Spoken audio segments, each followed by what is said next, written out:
Hello everyone, my name is Mateusz Rozmiarek. I'm representing Poznań University of Physical Education. It's a physical education university where I work as an associate professor at the Department of Sports Tourism. It is a great honor and privilege to speak at this esteemed conference on such a fascinating topic as the intersection of entertainment and physical culture in the Olympic circus.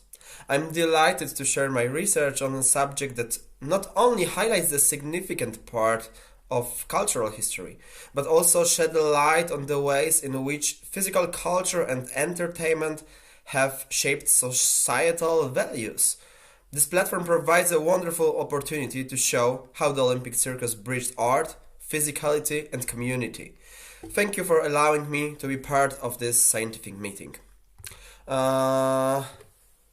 At the beginning, I would like to say that circuses play diverse roles both in the cultural realm and in the context of society's physical culture.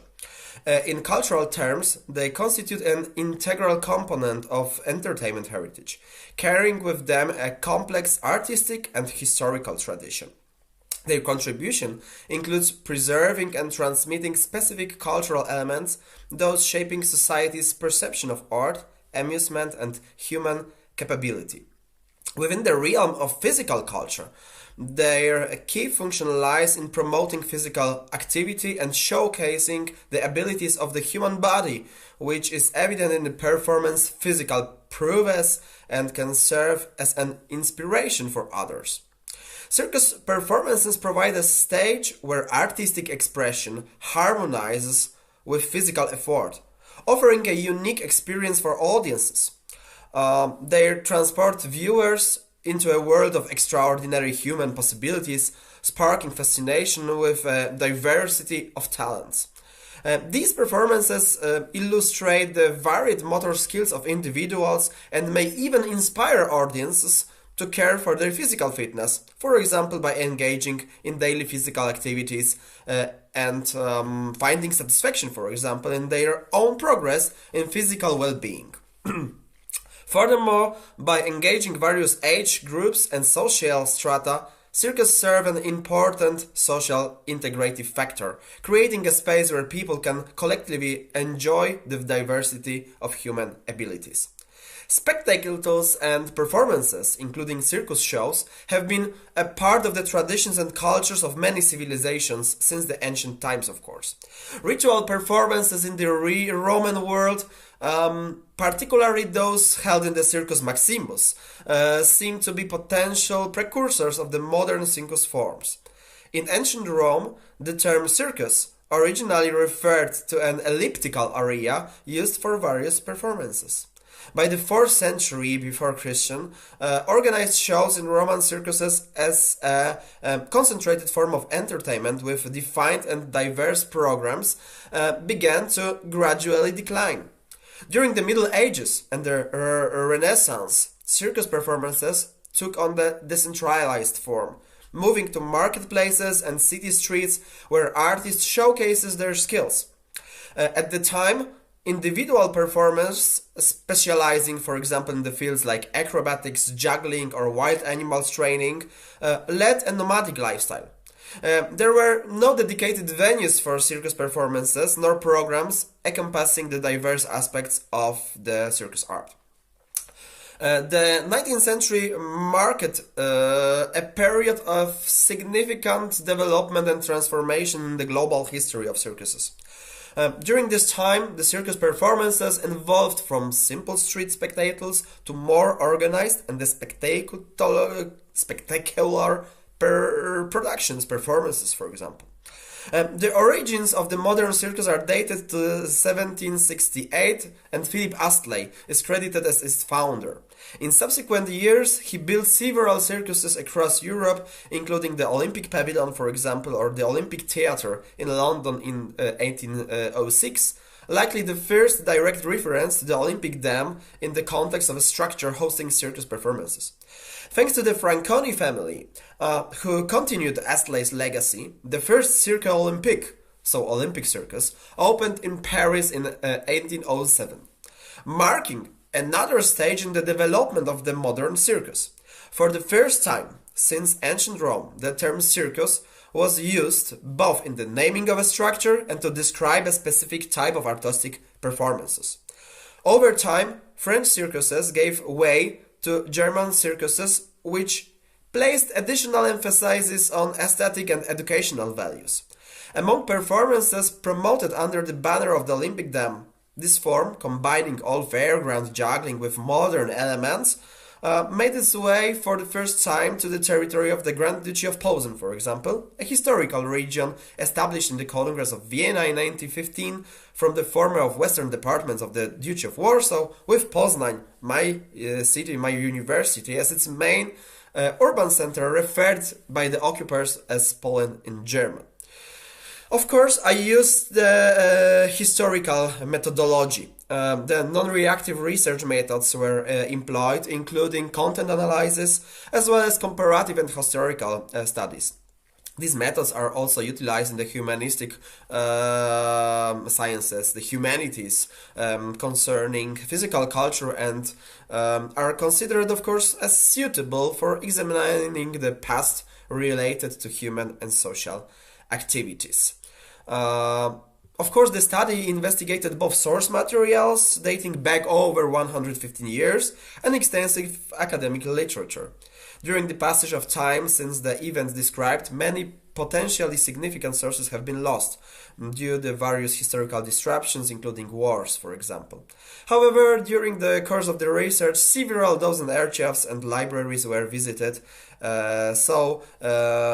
Finally, I have analyzed lots of, for example, archaical newspapers or the books on the history of circuses worldwide.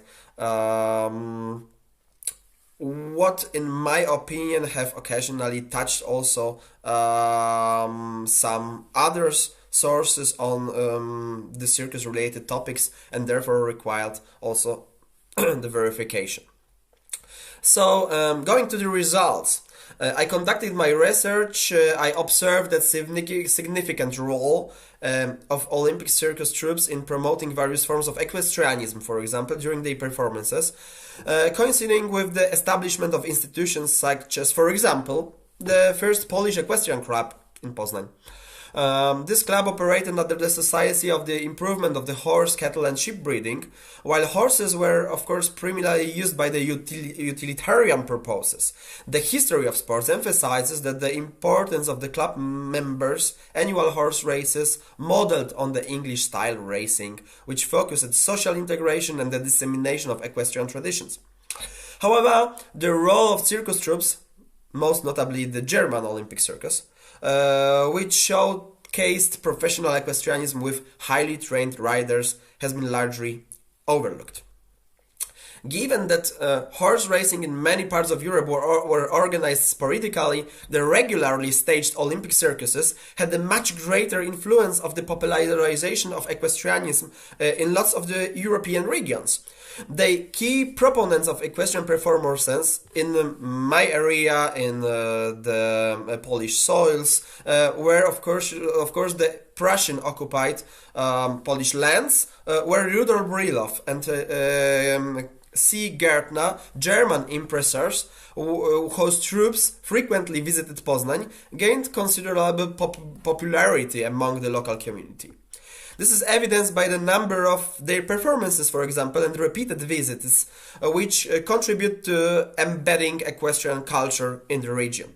The widespread accessibility, entertaining nature, and appealing format of circus shows allowed people from all social strata, unlike horse racing, which remained primarily the domain of the aristocracy and wealthy bourgeois, to experience completely different dimension of equestrianism and gain a broader perspective on the functional role of horses. Moreover, audiences, particularly from the lower social classes, could identify with the certain members of the circus troops. For example, Käthchen Renz, who achieved a high level of equestrian skill despite her humble social background. So, the circus performances largely focused on showcasing equestrian skills in the form of mimodramas and pantomimes, as well as the horse races, Notably, for example, the entrepreneurs such as Brilov and his troupe did not limit themselves to circus spectacles, but also organized large-scale artificial races that combined sport competitions with the circus performances. These events were held, for example, in the Dębina Road in my city in Poznan. Going to the conclusion, the Olympic Circus exemplifies the intricate interplay between cultural heritage and physical culture. Through its performances, the circus is not only served as a medium of artistic expression, but also played a pivotal role in promoting physical activity and showcasing human potential. The equestrian, for example, demonstrations presented by the troops highlight how the circus could bridge the realms of entertainment and physical culture, making equestrianism accessible to audiences across all the social strata. This democratization of an activity traditionally reserved for the elite contribute to the broader cultural integration of equestrian traditions in the region.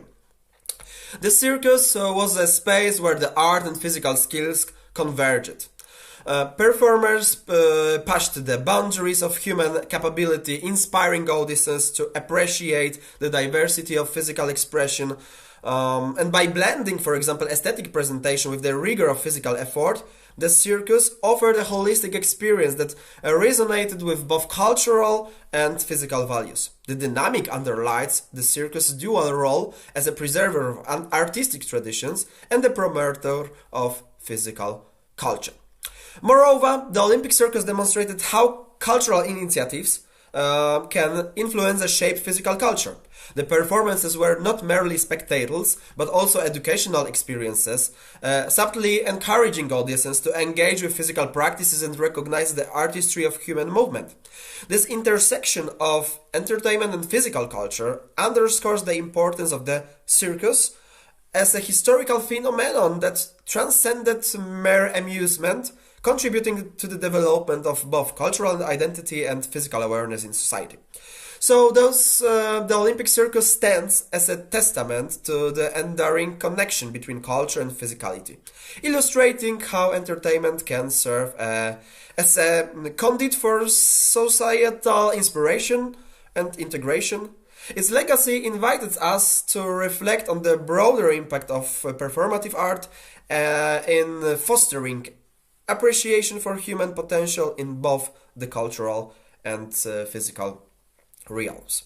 It was a big pleasure for me to be here. Thank you for the opportunity once again to be here, to have the possibility to share my scientific results with you. I hope you enjoy my lecture. Have a good day. Thank you so much.